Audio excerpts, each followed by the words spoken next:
삼국지 제1권 3장. 영웅 여기도 있다.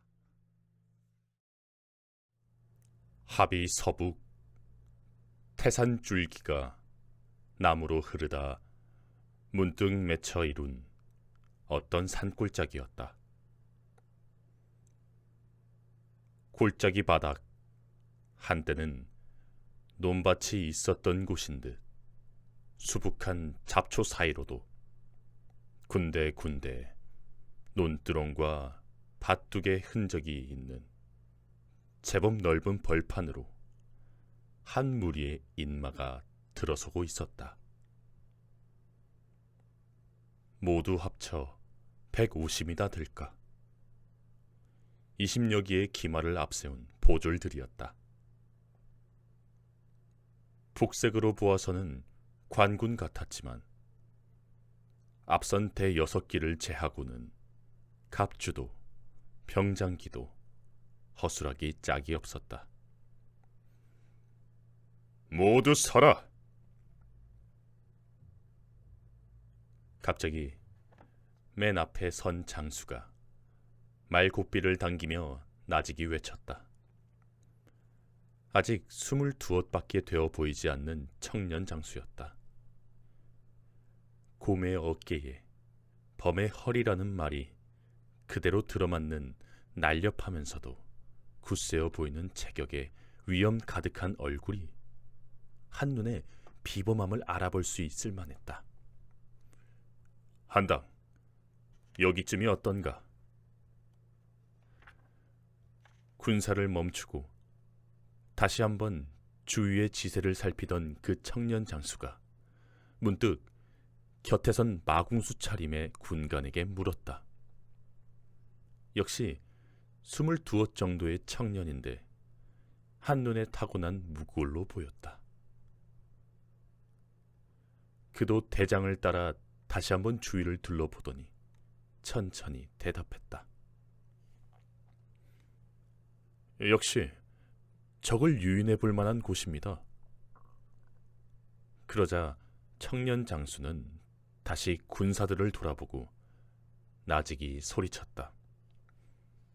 너희들은 지금부터 여기서 쉬도록 하라. 각자 병장기를 놓고 말 탄 자는 말에서 내려라. 눕고 싶으면 눕고 앉고 싶으면 앉되 눕더라도 잠들어서는 안 되며 앉더라도 각자의 말과 병장기로부터 떨어져서는 안 된다. 또 술을 마시고 노래를 불러도 좋으나 취해 이곳이 싸움터임을 잊어서는 안 된다. 이미 사전에 일러둔 것을 한 번 더 군사들에게 깨우쳐주는 말투였다. 그리고 자신도 말에서 내려 마른 풀숲에 털썩 앉으며 투구를 벗었다. 멀리서 보아서는 문란하기 짝이 없는 장졸들의 휴식이었다. 그러나 그의 번뜩이는 눈은 끊임없이 앞골짜기의 변화를 살피고 있었다. 그 청년 장수의 이름은 손견. 전국시대의 저 유명한 손무자의 후예였다. 옥은 부춘 사람으로 그는 출생부터가 여러 가지 신이한 설화에 쌓여 있었다. 그의 조상들은 대대로 오국에서 벼슬 하며 부춘에 살았는데 죽어서는 그 성 동쪽을 장지로 삼았다. 어느 날 그 무덤에 괴이한 광채가 솟아 구름을 오색으로 물들이며 하늘까지 뻗고 주위에 수십 리에 가득했다. 그걸 본 마을의 나이든 이들이 말하기를, 이것은 결코 예사 기운이 아니다. 반드시 손씨가 흥할 것이다. 했다. 그 무렵 그의 어머니가 그를 뵀는데 창자가 쏟아져 옷창문에 감기는 꿈을 꾸고 두려워하며 이웃 안악에게 물었더니 그 안악은 이렇게 위로했다. 반드시 그 꿈이 좋지 않은 징조인 줄은 어떻게 알겠소? 그러다가 아이를 낳아보니 용모가 비범하고 성정이 활발해서 안심했다고 하는 게 그 설화의 대강이었다. 손견의 영명함이 처음으로 인근에 널리 알려진 것은 17살 때였다. 아버지를 따라 배를 타고 잔당에 이르러 보니 해적들이 지나가는 배를 털어 방금 물가에서 재물을 나누는 중이었는데 배들이 감히 앞으로 나아가지 못하고 있었다. 이에 손견이 부친에게 말했다. 이 도적들은 가히 물리칠 수 있습니다. 바라건대 소자가 치도록 허락해 주십시오. 네가 도모할 수 있는 바가 아니다. 부친은 그렇게 말렸으나 손견은 듣지 않고 배에서 내려 한 손으로는 칼을 빼들고 한 손으로는 여러 병사를 지휘하는 듯한 신용을 하며 외쳤다. 저놈들을 모조리 사로잡아라! 한 놈도 놓치지 마라! 이를 본 도적들은 관병들이 자기들을 잡으러 온 줄 알고 빼앗은 재물을 버려둔 채 뿔뿔이 흩어져 도망쳐 버렸다. 손견은 그들을 추격하여 괴수의 목 하나를 잘라 돌아오니 그 부친이 크게 놀랐다. 또 소문을 들은 태수는 겨우 17살인 그를 불러 현위에 가임했을 만큼 손견은 그 일로 널리 이름을 떨쳤다. 그 다음은 회계의 요적 허창을 친 일이었다. 허창은 구장에서 군사를 일으켜 스스로 양명 황제라 칭하면서 그 아들 허소로 하여금 여러 현을 선동케 하니 한때 무리가 만을 넘었다. 이때 손견은 군의 사마로서 정병 1000여 명을 모아 다른 주군들과 함께 그들을 깨트리는데 크게 용명을 떨쳤다. 희평 원년의 일로 그때로부터 손견은 조정에까지 알려진 주군의 관리가 되었다. 자사 장민이 손견의 공을 상주하니 천자는 그에게 먼저 염독의 승을 제수하고 다시 몇 해 뒤에는 우위의 승으로 옮겼다. 방금 손견이 이끌고 온 군사는 바로 그 우위의 현군이었다. 원래 그 산은 도둑대가 산채를 열 만한 곳은 못 되었다. 태산의 줄기이고 산세가 다소 험하다고는 해도 평야 깊숙이 내려온 아산에 가까워서 지키기에도 도망치기에도 그리 이롭지 못한 곳이기 때문이었다. 따라서 기껏해야 10명 안쪽의 도둑들이 바위 틈에 숨어 살며 지나가는 길손에 보찜이나 터는 정도였는데 몇 달 전 장동목이란 도적 괴수가 졸개 100여 명을 이끌고 그곳에 자리 잡은 이래 차츰 세력이 불어가기 시작했다. 때마침 부근을 휩쓴 기근으로 늘어난 유민들이 가세한 탓이었다. 하지만 문제는 그때부터 일어났다. 먹여야 할 입이 불어나자 산길슥에 숨어 있다가 지나가는 길손의 보찜을 털어서는 감당할 수 없게 된 도적들이 산을 내려와 인근 부호들과 마을을 약탈하기 시작한 것이었다. 산세가 험한 골짜기마다 약간은 붙어있게 마련인 산적들이라면 못 본 채 할 수도 있었지만 마을을 털어 세금을 걷어들일 재원을 고갈시키거나 경사에 유력한 족당을 가진 토호들을 건드려 조정의 문책을 당할 지경이 되고 보니 주군에서도 더는 모른 채 할 수가 없었다. 이에 하비 태수는 1000명이 넘는 토벌꾼을 보냈으나 장동목이란 자는 예산 내기가 아니었다. 지세를 이용한 매복계로 한 싸움에 토벌군을 깨트려 버렸다. 그렇게 되고 보니 난처해진 것은 하비 태수였다. 조정이 힘이 있다 해도 불과 몇백의 도둑대 때문에 관군을 요청할 수 없는 일인데다 자칫 잘못 보고했다가는 홍도문에 내놓을 관직만 늘려주기 십상이었다. 그렇다고 수천, 수만의 대군을 풀 힘도 하비 태수에게는 없었다.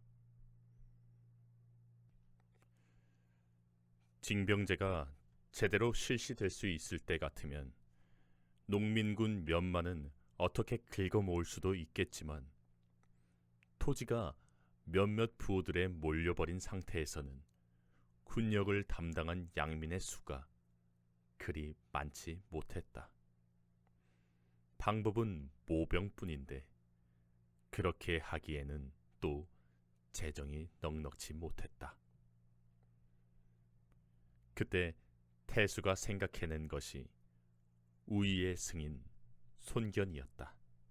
아직 나이는 약관이지만 그 용맹은 이미 조정까지 알려져 있었다. 거기다가 비록 조그만 현의 승이긴 해도 휘화에는 회계의 요적 허창을 토벌할 때의 용사들이 고스란히 남아있었다. 손견은 도적을 깨트린 뒤에도 그 곁을 떠나려 하지 않은 용사들을 자기가 승이된 현의 향관이나 현군으로 편입시켜 몇 년째 고락을 함께 해왔다. 글을 읽은 자는 현령에게 청해 서좌나 색부에 가임하고 그러지 못한 자는 갑졸과 유효에 편입시키는 시기였는데 그 수가 100여 명에 이르렀다. 얼핏 보아 그 100여 명은 대단한 숫자가 아닌 것처럼 보이지만 그들 모두가 일당백의 용사일 뿐만 아니라 작은 군사를 스스로 부릴 만한 재주도 있어 일이 벌어지면 아무렇게나 모병을 해도 금세 정비된 군세를 이룰 수 있다는 점에서도 수천을 거느린 것과 다름없었다. 태수의 명을 받은 손견은 기꺼이 거기에 응했다. 그날로 자신의 오랜 부하들과 향정 가운데서 고르고 고른 군사를 합쳐 수백을 이끌고 북쪽으로 올라간 그는 먼저 하비성에 들러 지난번 토벌전에서 살아남은 장조를 찾아 도적들의 형세와 그곳의 지리에 관해 물었다. 패전으로 잔뜩 겁을 먹은 그들이라 기억에 과장도 있고 혼란도 있었으나 도적들에 관해 대강은 짐작이 갔다. 손견은 다시 날랜 부하들을 나무꾼이나 농부로 가장시켜 그 산 주위를 한 번 더 살핀 뒤에야 계책을 정하고 토벌에 나섰다. 태수가 얼마간의 병조를 더 붙여주겠다는 것도 마다하고 자신이 이끌고 온 300명만 거느린 채였다. 손견이 이제 펼치려 하는 것은 일종의 유인계였다. 험한 산골짜기에 숨어서 대항하는 도적들을 잡는 데는 그 10배의 군세가 필요했지만 그들을 평지로 끌어낼 수가 있다면 반으로도 자신이 있었다. 지금 그가 일부러 군사들에게 문란한 휴식을 취하게 한 것도 그런 유인의 수단이었다. 도적들은 뜻밖으로 신중했다. 진작부터 손견의 군사들이 접근하는 줄 알았을 것이련만 한식경이 지나도 움직일 줄 몰랐다. 뒤따라오는 큰 군사가 있나 없나를 살펴보는 것 같았다. 그러다가 이윽고 산적들이 움직이기 시작한 것은 손견이 군사들을 흩어놓은 지 거의 1시각이나 지난 뒤였다. 이제 도적들이 움직이기 시작한 모양입니다. 왼편에 칡덩굴 우거진 비탈에 살기가 있습니다. 한당이 문득 활과 화살통을 끌어당기며 손견에게 말했다. 그러나 손견은 누운 자세를 고치지 않으며 대답했다. 알고 있다. 오른편 골짜기에도 한때가 내려오고 있는 것 같다. 10개 먼지가 피어오르고 있지 않느냐. 그렇다면 빨리 군사를 정돈하십시오. 좀 더 기다려라.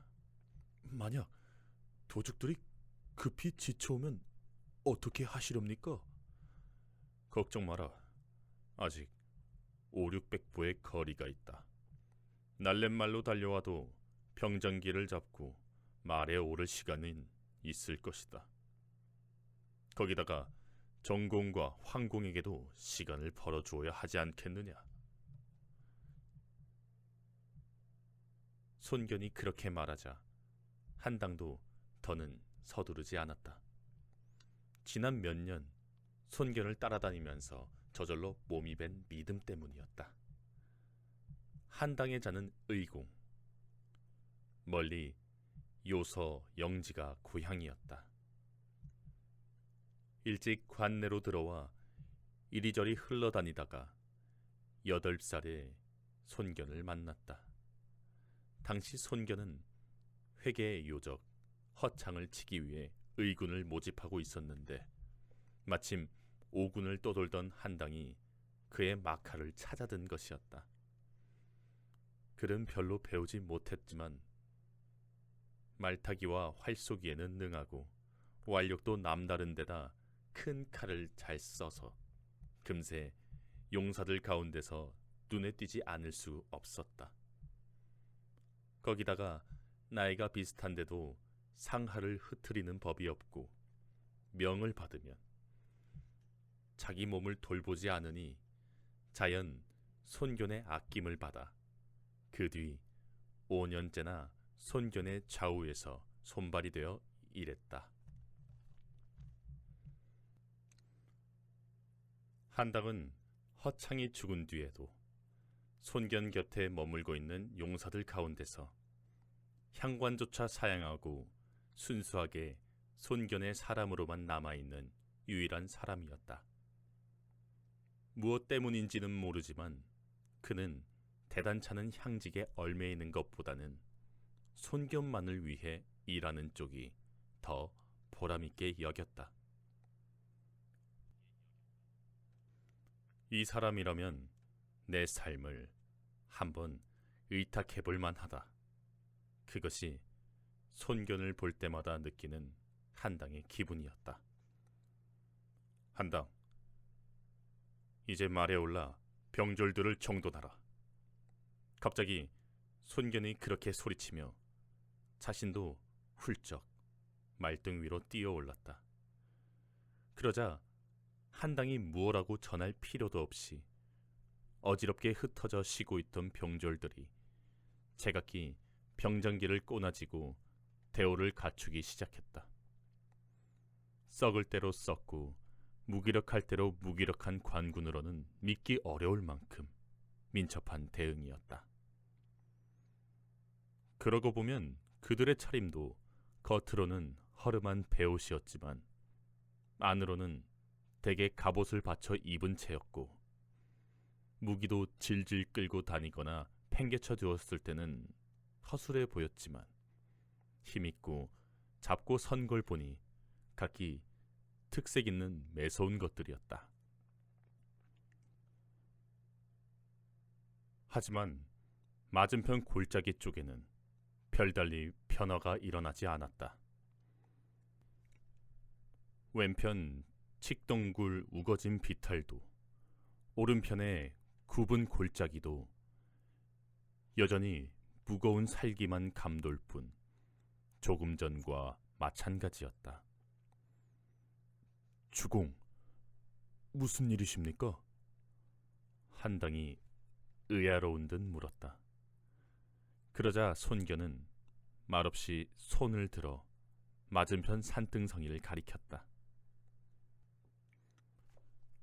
반길도 안 되는 떡갈나무 등걸로 덮여 있어 많은 군사를 숨기기에는 알맞지 않은 곳이었다. 그 바람에 소홀히 보아 넘겼던 것인데 손견이 손가락질 하는 걸 보니 확실히 어딘가 이상했다. 그러나 정확히 달라진 것이 무엇인지 몰라 살피고 있는데 손견이 비로소 입을 열었다. 저 떡갈 숲이 점점 아래로 내려오고 있다. 적은 아마도 세 갈래 방향에서 일시에 쳐내려오구나. 우리를 좀 더 깊이 유인해 에워쌀 계책인 것 같다.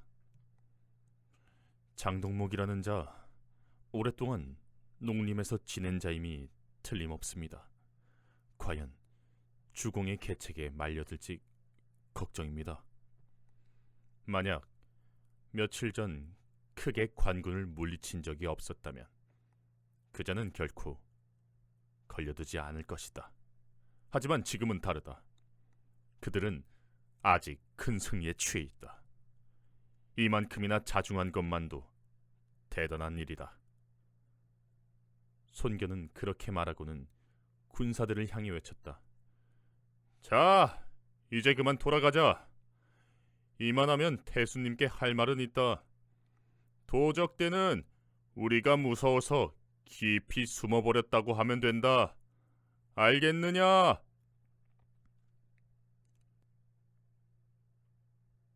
온 골짜기가 쩌렁쩌렁 울릴 만큼 큰 목소리였다. 군사들도 정말로 싸움 한 번 않고 돌아가는 것이 기쁜 것처럼 일제히 함성을 치며 기뻐했다. 거기에 맞추어 손견은 한 번 더 도적들을 격동케 했다. 장동목과 그의 천의 졸개들은 우리 100여 명 의군이 두려워 다람쥐처럼 바위 틈에 숨어버렸다고 하자. 태수님께서는 틀림없이 너희들에게 큰 상을 내리실 것이다. 계곡에 숨어있는 도적들뿐만 아니라 멀리 산꼭대기에서 망을 보고 있는 도적에게까지 또렷이 들릴 만큼 크고 높은 목소리였다. 그러자 예상대로 여기저기서 함성이 일며 도적대가 뛰쳐나왔다. 잠깐 사이에 손견이 거느린 군사의 3배가 넘는 인마가 골짜기와 비탈에서 뭉개져 내리듯 쏟아지는 것이었다. 그런 도적들을 흘끗 살핀 손견은 이내 목소리를 낮추어 자기 군사들에게 명했다. 겁먹은 듯한 형색으로 도망쳐라. 적을 골짜기 잎새까지 바짝 끌어내야 한다. 이미 사전에 들은 바가 있는 터라 손견의 군사들은 명령대로 움직였다. 겁먹은 듯 우르르 계곡 바깥으로 달아나기 시작한 것이었다. 산적들은 거기에 더욱 기세를 올려 추격을 했다. 아직도 남아있는 황홀한 승리의 기억에 취해 마지막까지 그들을 보호하고 있던 조심성을 완전히 팽개쳐버린 추격이었다. 손견은 한당과 나란히 군사들의 꽁무니에 붙어 말을 달리면서도 쉴 새 없이 반격할 곳을 가늠했다. 그런데 약간 뜻밖인 것은 적에게 50여 개의 기마대가 있다는 점이었다. 그들이 용기 백배하여 뒤쫓으니 적의 보졸들이 완전히 평지로 들어서기 전에 적의 선두 기마와 손견의 후위가 만날 지경이 되었다. 할 수 없다. 돌아서라! 먼저 말탄자들부터 떨어뜨려라! 손견은 계책보다 앞당겨 군사를 돌렸다. 도적들을 충분히 평지로 끌어내지는 못했지만 달려오는 기세에다 상대를 얕잡아 보고 있는 만큼 쉽게 돌아서지는 않으리란 계산에서였다. 그러자 손견 쪽에 20여기가 먼저 말머리를 돌려 적의 기마대를 맞고 이어 보졸들도 분분히 돌아서서 달려오는 도적대를 맞을 채비를 했다. 오늘 이 적도를 뿌리 뽑고 뽑지 못하고는 오직 정공과 황공에게 달렸구나. 손견은 한당에게 그렇게 말하더니 이어 아끼는 보금인 고정도를 비껴들고 달려나가며 외쳤다. 네 놈들은 오견의 손군을 듣지 못했느냐? 누가 나의 이 칼을 받아보겠느냐? 그리고 닥치는 대로 베기 시작했다. 몇 번 칼빛이 번뜩이기도 전에 앞서 달려오던 2명의 적도가 차례로 두동강이나 말 아래로 떨어졌다. 한당도 자랑하는 활솜씨로 2명의 도적을 말에서 떨어뜨린 후 대도를 휘두르며 적의 기마대 사이로 뛰어들었다. 나머지 20여기도 각기 손에 익은 무기를 휘두르며 배가 넘는 적을 마주 쳐나갔다. 그렇게 되자 뜨거운 차 한 잔 마실 시각이 되기도 전에 이미 말 위에 남아있는 적도는 절반으로 줄어들었다. 남아있는 적도들도 연신 비명과 함께 말 아래로 떨어지는 동료들 때문에 반나마 혼이 나간 상태였다. 그러나 너무도 급작스레 닥친 사태라 아직도 자기 편이 우세하다는 착각에서 깨어나지 못한 데다 달려온 기세가 있어 쉽게 말머리를 돌릴 수는 없었다. 장동목은 어디 있느냐? 어서 나와 내 칼을 받아라! 5번째 적도를 베어 떨어뜨린 손견이 다시 산을 울릴 듯이 고함쳤다. 빨리 괴수를 베어 적의 기세를 꺾어 놓자는 속셈이었다. 그때 싸우던 적의 기마 가운데서 한 기가 손견 쪽으로 내다르며 소리쳤다. 동목용, 그분은 너 같은 애송이와 장칼을 맞댈 뿐이 아니시다. 이 철극이나 받아보아라. 지난번 싸움에서 관군에게 빼앗아 입은 듯 제법 점포까지 걸치고 양갈래 난 철극을 내뻗어오는 기계가 잠옷 날카로웠다. 그러나 손견은 코웃음과 함께 호랑이같이 미끈한 허리를 틀어 철극을 피하더니 왼손으로 그자의 허리춤을 낚아채 땅바닥에 팽개쳤다. 그걸 보고 손견의 보졸들이 우르르 몰려들어 그자를 멧돼지 엮듯 얻고 말았다. 그러자 드디어 말탄 도적들은 겁을 먹고 저마다 말머리를 돌리기 시작했다. 너무 늦은 퇴각이었다. 어느새 달려온 도적대의 보졸들이 거기까지 몰려와 버린 탓이었다. 그들이 물러나는 길은 밀물처럼 밀려드는 동료들을 짓밟고 달아나는 것뿐이었다.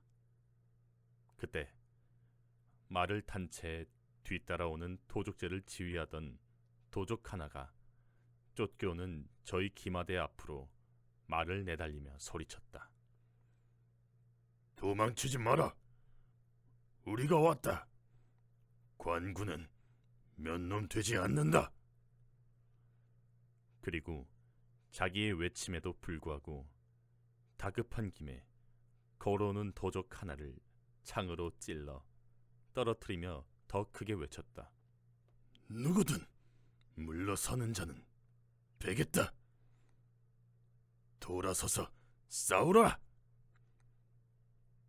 손견이 고개를 들어 살피니 험상궂은 외눈의 장한이었다.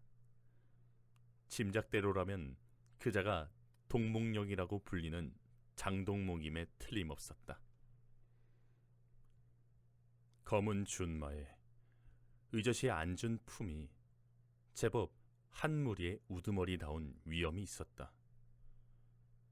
장동목, 개석거라! 너는 오군의 손견이 있다는 말을 듣지 못했느냐? 손견은 한 소리 외침과 함께 똑바로 그를 향해 말을 몰아갔다. 장동목도 지지 않았다. 하룻강아지 범무서운 줄 모른다더니 정말로 겁없는 내송이로구나. 이 동목령이 어찌 오군의 잔나비 새끼를 알겠느냐? 하는 호통과 함께 역시 긴 창을 내지르며 마주 말을 달려 나왔다.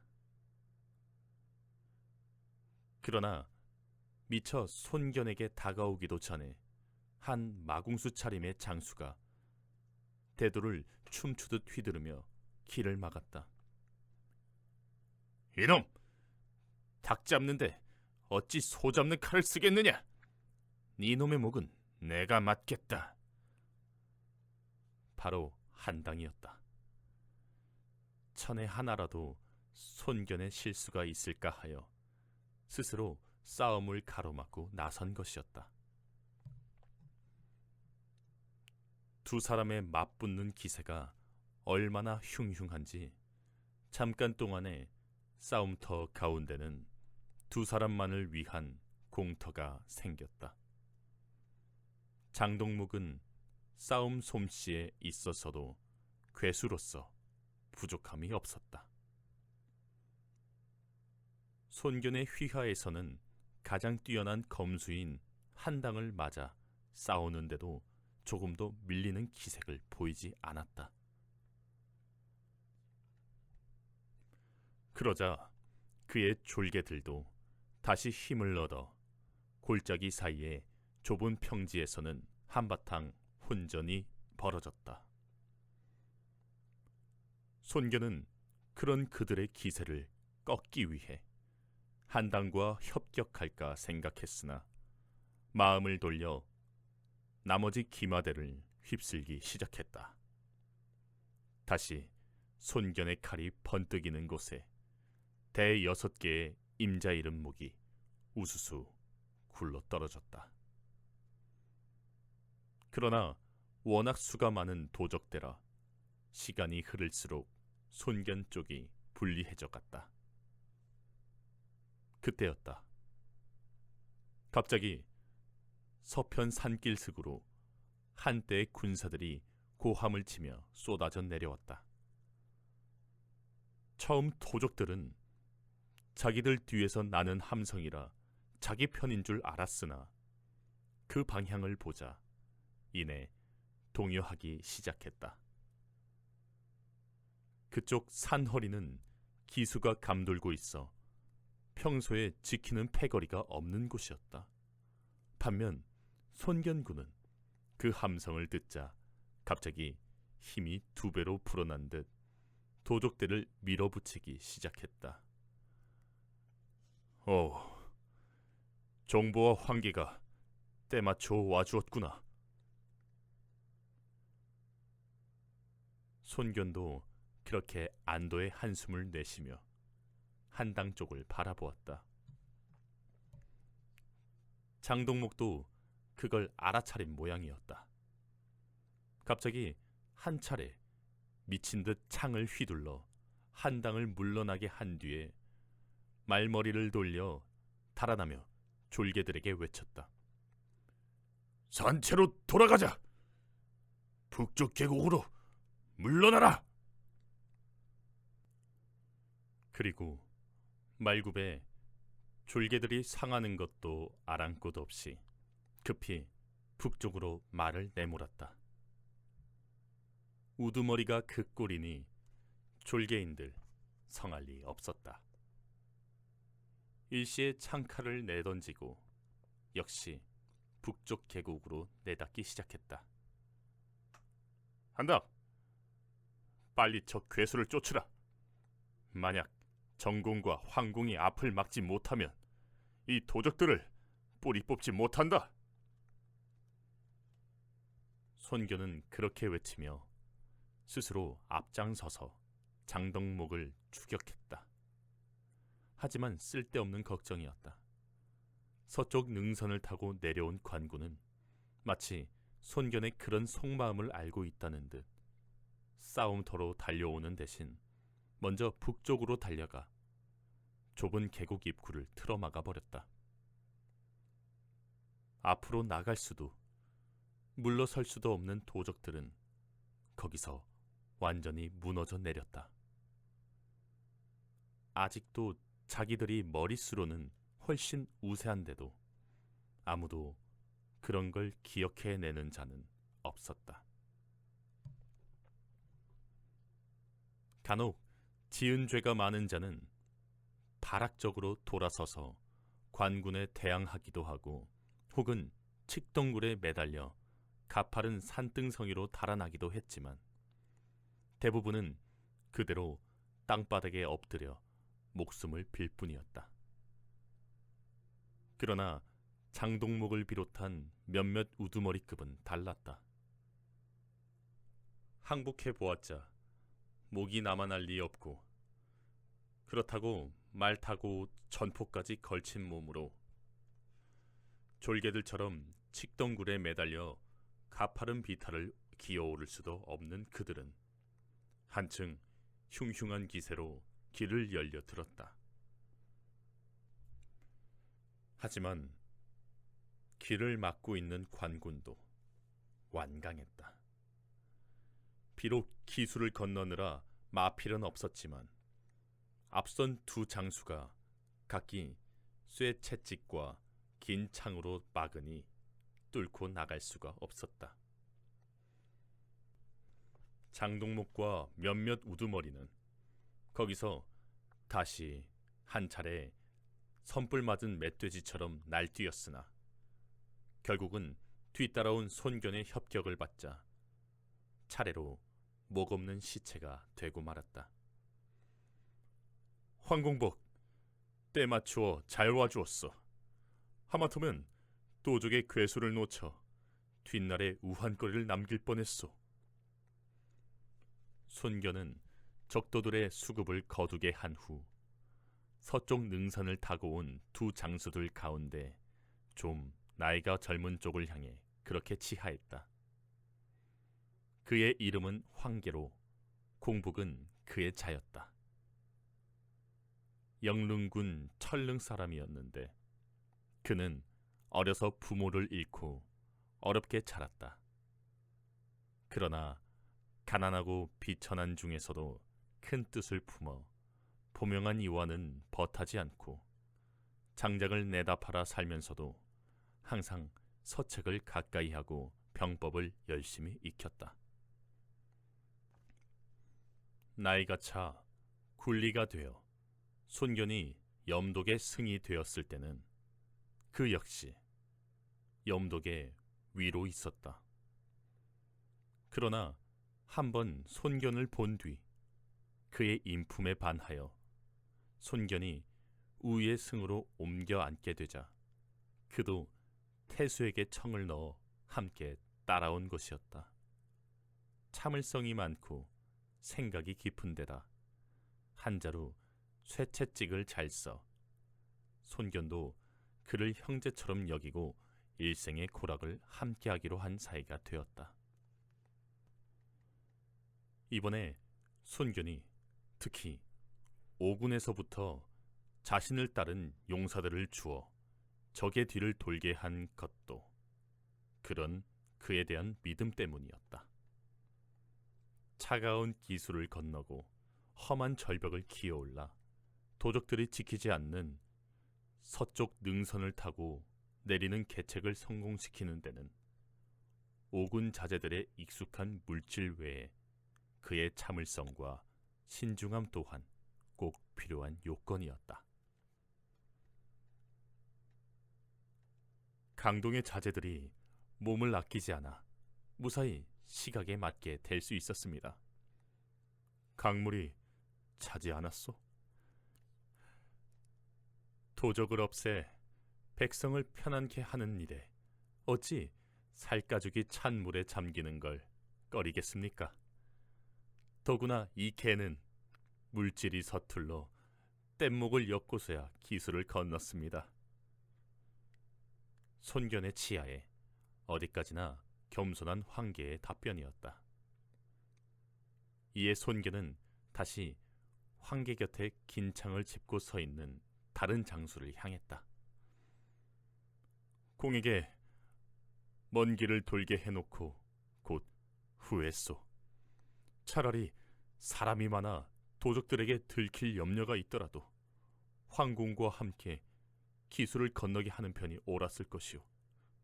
그래, 도중에 어려움을 겪지 않으셨소? 별다른 어려움은 없었습니다만 황공을 반각이나 지책해 한 죄가 있습니다. 만일 장군께서 시간을 벌어주지 않으셨다면 크게 이를 그르칠 뻔했습니다. 그렇게 대답한 이의 이름은 정부. 우북평 토온 사람이었다. 역시 일찍 주군에서 벼슬살이를 시작하여 그 무렵은 황계와 마찬가지로 우위의 갑조를 관창하는 현위로 있었다. 손견과는 우위에서 처음 만났지만 그 몇 년 함께 일하는 사이에 한당보다 더 충실하게 손견을 따르게 되었는데 인물이 잘생기고 몸가짐이 바를 뿐만 아니라 지략도 있고 무예도 능했다. 특이한 자루 칠척사무를 잘 써 황계의 쇠채찍과는 좋은 짝을 이루었다. 이번에는 황계와 달리 약간의 장정을 이끌고 험한 산길을 돌아 적의 뒤를 찌르는 일을 맡았다. 전공은 너무 겸양이 과하시오. 어쨌든 때맞추어 모진 도적 뒤를 끊었으니 공의 이름을 황공복과 나란히 군공의 으뜸에 얹어 모자람이 없을 것이오. 저희가 무슨 공이 있겠습니까?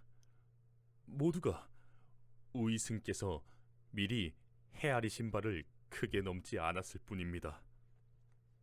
정보는 끝내 그렇게 겸양을 보였다. 사실 그의 말도 전혀 근거 없는 것은 아니었다. 만약 손견이 힘만 믿고 정면으로 도적들을 쳤다면 적지 않은 희생도 희생이려니와 이처럼 뿌리 뽑기는 어려웠을 것이다.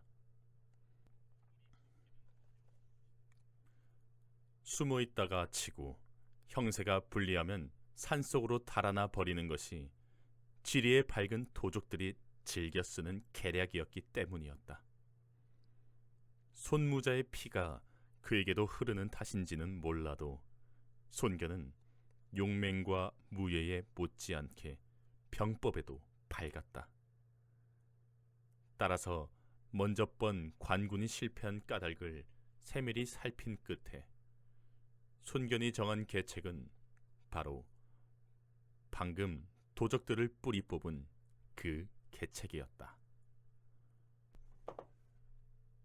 먼저 허술한 군비와 소규모의 병력으로 적을 방심시켜 골짜기 북쪽까지 끌어낸 뒤 역시 적이 방심하여 망보기를 두지 않은 두 갈래 길로 소수의 정병을 투입하여 물러날 길을 막고 앞뒤로 들이쳐 섬멸한다는 게 그 내용이었다. 보통의 현군이라면 어림도 없었지만 허창을 토벌할 때부터 그를 따르는 장정들을 뼈대로 한 정병을 거느린 손견이었기에 그 계책은 이루어질 수 있었다. 먼저 날렛말을 보내어 태수에게 첩보를 전하게 한 손견은 사로잡은 도적들과 죽은 도적들의 목을 거둔 뒤 합의성으로 개선했다. 은근히 골머리를 앓던 도적대를 한 싸움에 쳐부수고 괴수의 목까지 바치는 청년 장수에게 태수는 놀라움과 아울러 기쁨을 감추지 못했다.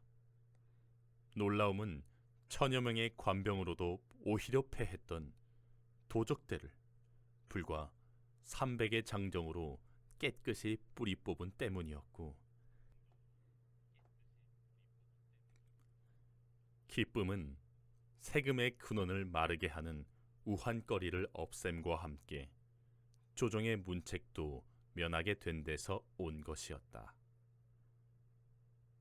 태수는 크게 잔치를 열어 손견의 300장졸들을 위로하고 적지 않은 비단과 전곡을 상으로 내렸다.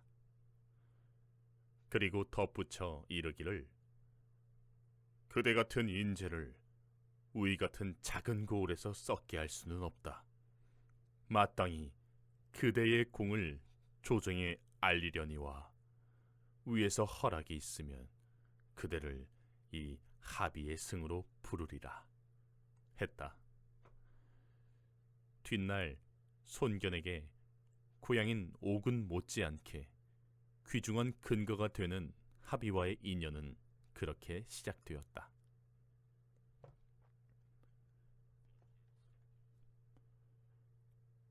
손견은 받은 비단과 전국에 손도 대지 않고 그 싸움에서 고생한 부하들에게 고스란히 나누어 준 뒤 다음 날로 임지인 우위로 돌아갔다. 그에게 반한 태수가 며칠 더 쉬어가기를 권해도 현의 공무를 핑계로 마다한 것은 겸손하고 성실한 군리로서 몸가짐이기도 했으나 그토록 서둘러 돌아가는 데는 또 다른 이유가 있었다.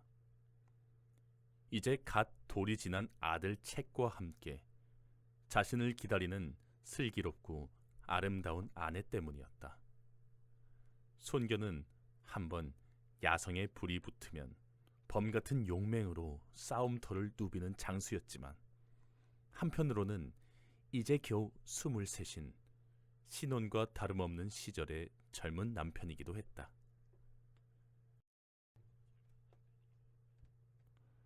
손견이 아내 오씨를 만난 것은 19 나던 해였다.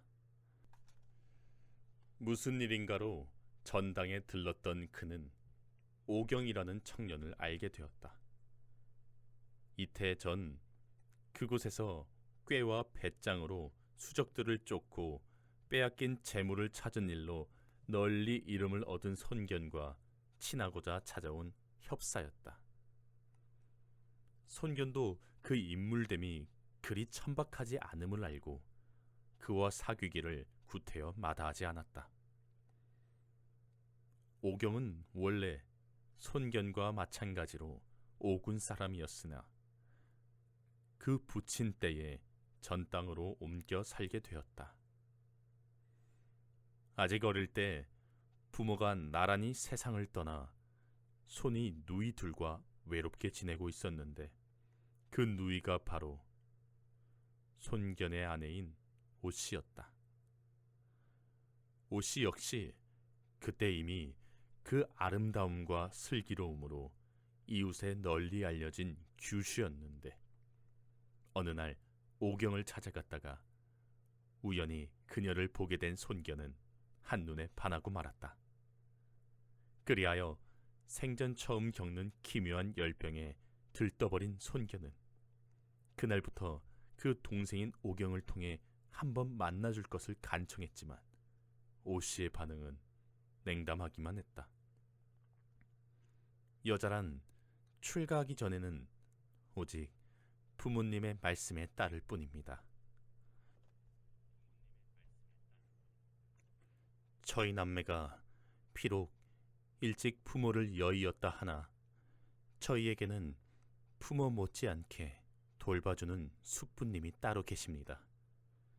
그분의 허락이 없이는 그 어떤 분이라도 만나드릴 수 없습니다.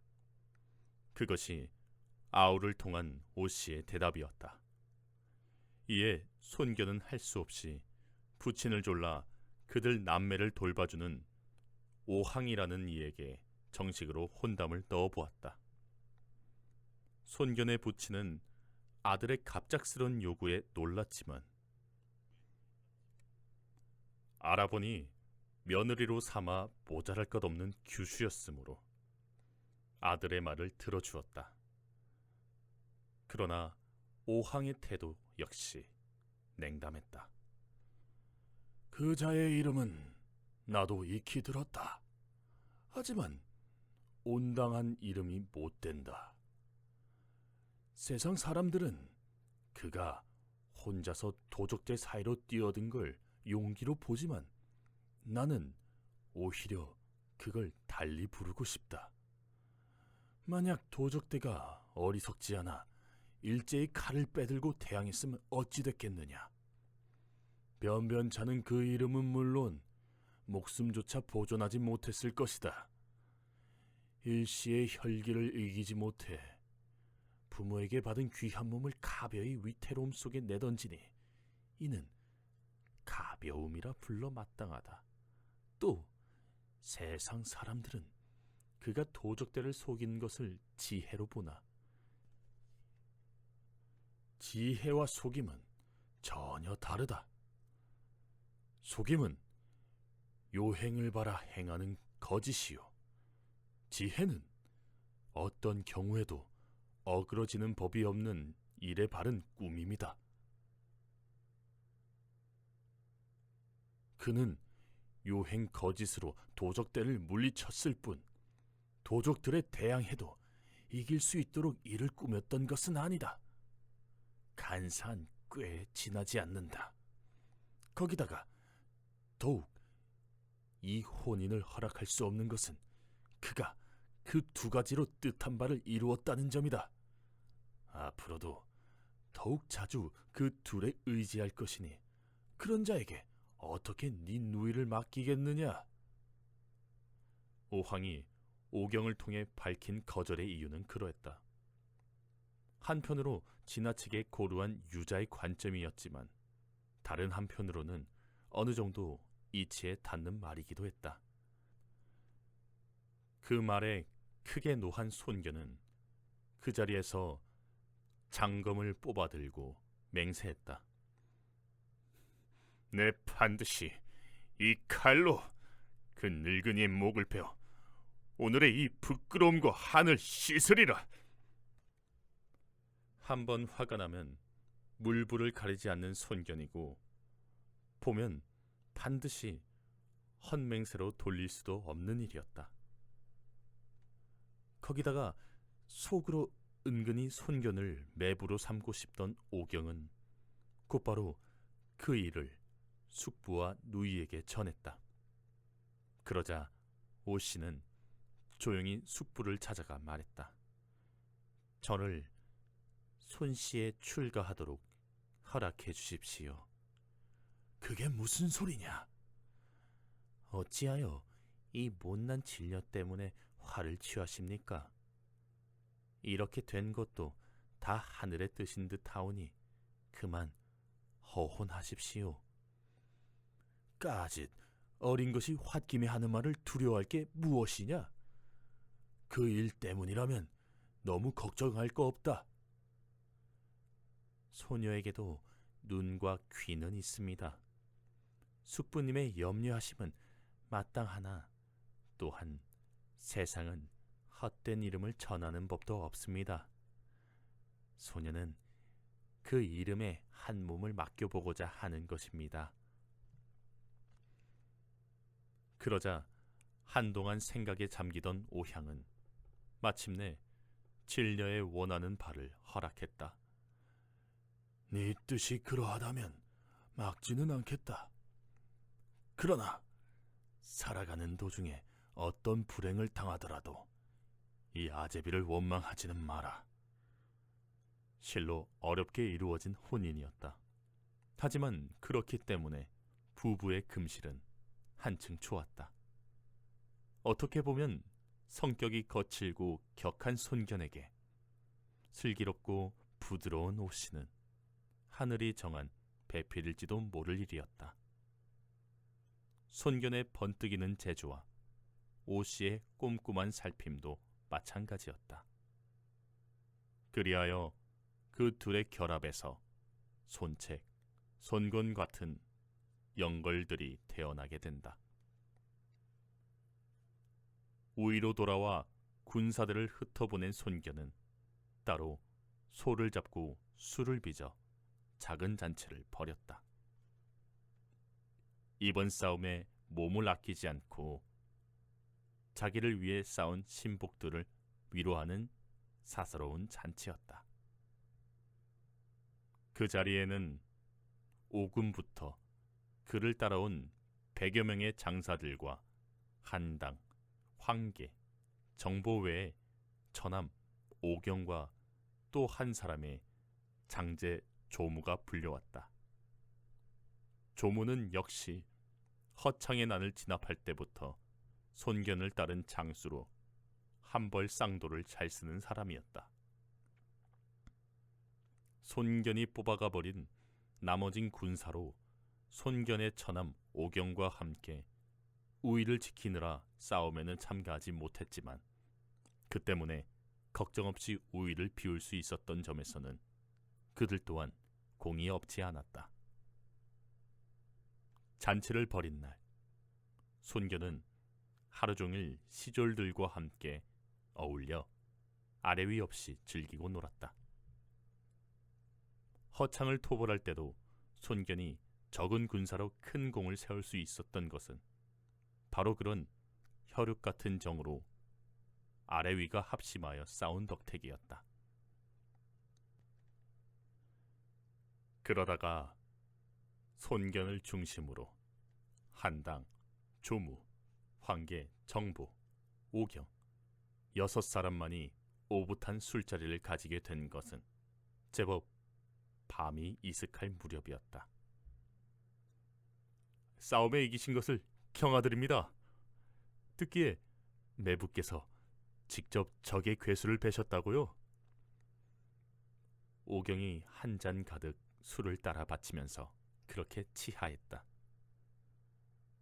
싸움이랄 것도 없었네. 거기다가 정공과 황공복이 이미 도간으로 몰아준 쥐를 내가 잡은 셈이 되니 뭐 그리 대단할 게 있겠나. 이미 거나한 손견은 흥겨운 얼굴로 그렇게 겸양했다. 거기다가 머지않아 합의의 승으로 가게 되신다고요? 조무가 곁에서 거들었다. 그러나 그 말에 흥겹던 손견의 얼굴이 일시에 흐려졌다. 대답 없이 다시 큰 잔을 손수 채워 발컥발컥 들이켰다.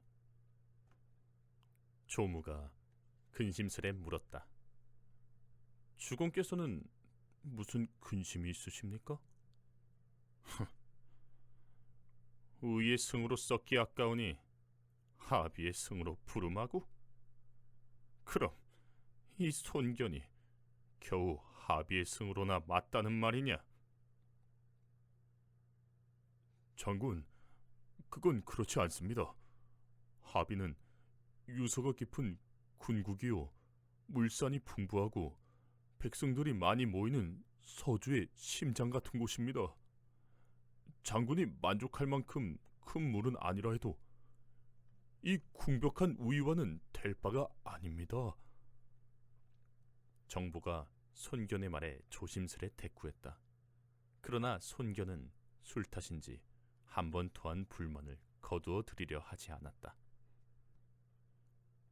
그래, 어떤 자는 100만 전으로 태수도 사고 어떤 자는 내시놈의 아제비라고 상을 넘보기도 하는데 이 손견은 어찌하여 스스로 천자를 칭한 요사스런 역종놈을 목베고도 작은 고을의 승이란 말이오. 거기다가 다시 도적대를 쓸고 그 소요를 불사르고 왔는데 올려 세운다는 게 겨우 하비의 승이란 말이오. 한 해에 쌀 600석으로 무능하고 썩은 태수에 뒤치다거리나 하며 지내란 말이오. 그러자 한당과 조무도 주인을 따라 분개했다. 벌써 5해 손견을 따라 목숨을 바쳐 싸웠건만 겨우 마궁순이, 유연이 하는 낮은 자리에 머물고 있는 자신들을 새삼 돌아보게 된 탓이었다. 그렇습니다. 한실은 이미 틀렸습니다. 차라리 골 깊은 곳에서 산채나 열고 의정 노릇이나 하는 편이 낫겠습니다. 둘 다 이미 마신 술이 있는 터라 거리낌 없이 울적한 심경을 드러냈다. 비교적 글줄이나 하는 황계가 그런 그들을 위로했다. 옛적에 회음 후 한신은 항우를 깨트릴 대제를 지녔으면서도 때를 만나지 못하니 겨우 연호라는 하찮은 자리에 머물러 있었고 하마터면 대수롭지 않은 죄에 연루되어 우리 고주께서 그를 알아보시기도 전에 이름 없는 귀신이 될 뻔하였소. 두 분의 처지는 내 모르는 바 아니나 너무 상심하지 마시고 부디 자중하시오. 비록 두 분께서는 지금 하찮은 혈리에 머물러 있으되 그래도 훌륭한 주공을 두시지 않았소. 때가 이르면 반드시 이 오늘을 돌이켜 웃으실 날이 있을 것이오. 그러나 한당과 조무는 거칠게 반문했다. 지금 주공께서도 저리 울적해 계시는데 그때가 언제 온단 말이오? 조정은 갈수록 썩어가고 도적은 사방에서 벌떼처럼 이는데 언제 밝은 세상이 와 우리도 그 빛을 볼 수 있단 말이오? 그때였다. 문득 손견이 어두운 낯을 펴며 입을 열었다. 내가 공연히 가볍게 입을 열어 그대들의 심사만 어둡게 한 것 같소. 잠시의 어려움을 참지 못해 못난 꼴을 보였으니 실로 부끄럽소. 과연 주공이라 불릴 만한 자기 감정의 절제였다. 조금 전에 앞뒤 없는 울분은 어느새 사라지고 태산 같은 침착과 자신이 깃들인 목소리였다. 잠시 동안의 어려움이라니? 그렇다면 머지않아 그때가 오리라는 뜻입니까? 오경이 매형의 그 같은 갑작스러운 변화에 의아로운 눈길을 물었다. 그렇네. 조금 전 의공은 조정이 썼고 도적이 사방에서 이는 것을 아직 때가 먼 곳으로 말했지만 내 생각은 다르네. 용이 하늘로 오르려면 큰 비와 미친 바람이 일고 영웅이 몸을 일으키려면 천하의 어지러움이 필요한 것일세. 내 보기에 이제 한의 천하는 오래지 못할 것 같네. 비록 진승, 오강은 아직 나타나지 않았으나 지금 천하의 어지러움은 이세 치하의 진보다 더하면 더했지 덜할 건 없네. 그러나 진은 시황제 13년 통치에 폭정과 수탈뿐이었지만 한은 400년의 문물과 은희가 있습니다. 진에 피할 바 못됩니다.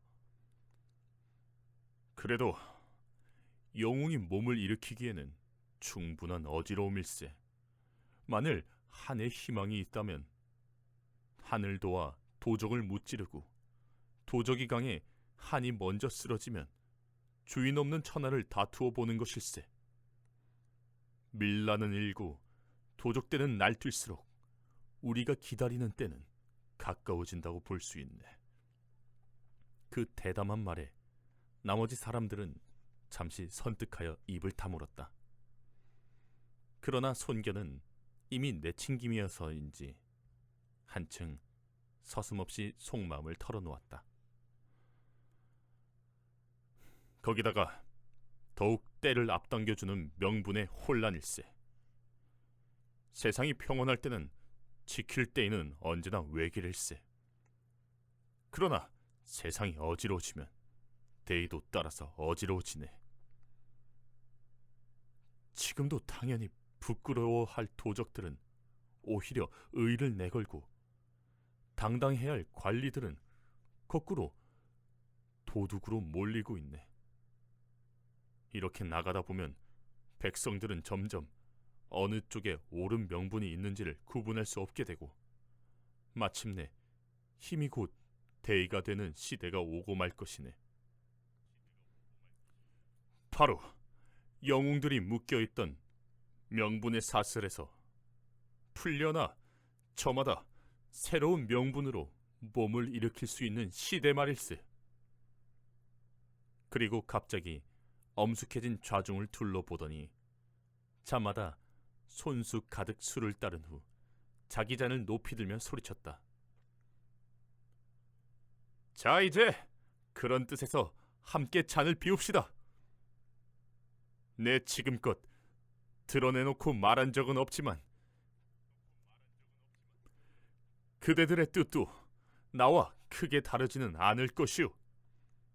나는 항상 나에게로 향하는 그대들의 믿음과 기대를 그렇게 해석해왔소. 지금이라도 나와 뜻이 다른 분은 잔을 놓고 이 자리를 떠나시오. 나는 이미 그대들을 믿었으니 설령 그가 이 방을 나가는 길로 관가에 달려가 이 손 아무개의 두 마음을 고변해도 원망하지 않겠소.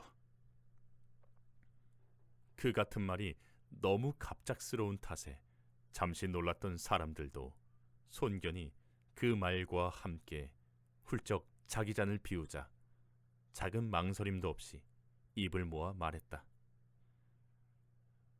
못난 저희들이나마 이미 장군을 마음속의 주인으로 정했습니다. 믿어주신 것만도 황공한 터에 감히 딴 마음이 있겠습니까? 평소에는 주종 관계를 드러내지 않던 황계와 장부까지도 드디어 그걸 제 입으로 말한 것이었다. 그때껏 한 사사로운 정분과 의리의 모임이었던 손견 일파가 비로소 반드시 한의 전통적 권위에만 의지하지 않는 군볼로의 첫발을 내디딘 것이었다. 하지만 불길한 앞날이 어떤 예감으로 닿아온 것일까? 한동안 흥겹게 술을 마시던 손견이 문득 사람을 보내 이제 겨우 2살인 아들 책을 불러오게 했다. 오씨 부인이 달을 품는 꿈을 꾸고 낳았다는 첫 아들로 남달리 숙성에 벌써 걸음을 걷고 몇 마디 말도 웅얼거릴 줄 알았다. 손견이 그 아들을 들어 여럿에게 보이며 말했다. 이제 우리가 이렇게 시작하나 앞길이 반드시 순탄하지 못할 것이오. 만일 무슨 일이 있으면 이 아이를 부탁하오. 이제 겨우 23인 청년 장수의 말로는 너무도 뜻밖이었다. 주공, 이 흥겨운 자리에서 그 무슨 말씀이십니까? 조무가 참지 못해 그렇게 물었으나 황계가 나서서 자칫 어두워질 뻔한 자리를 수습했다. 만일을 위한 대비가 되어 있는 것은 항상 없는 것보다 낫소. 주공의 말을 달리 듣지 말고 우리 작은 주인이나 배웁시다. 그리고 먼저 엎드려 씩씩한 목소리로 말했다. 어리석은 황계, 작은 주인을 뵙습니다. 그러자 다른 장수들도 분분히 자리에서 일어나 어린 손책을 향해 무릎을 꿇었다.